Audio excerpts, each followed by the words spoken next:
केवळ महाराष्ट्राचाच नाही, अख्ख्या भारताचा इतिहास बदलला आणि अख्ख्या भारताची मुर्दुमकी, अख्ख्या भारताचा पराक्रम जगाच्या कानाकोपऱ्यात ज्याच्यामुळे पोहोचवला ती ही वास्तू आहे.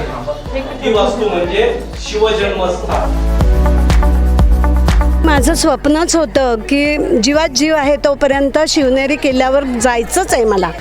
तर आज माझी इच्छा महागणपतीने आणि शिवाजी महाराजांनी पूर्ण केली, त्यामुळे मला खूप धन्यता वाटते. आपला आवाज आपली सेकंड आयोजित केलेली या ट्रिपबद्दल आपण काय सांगाल?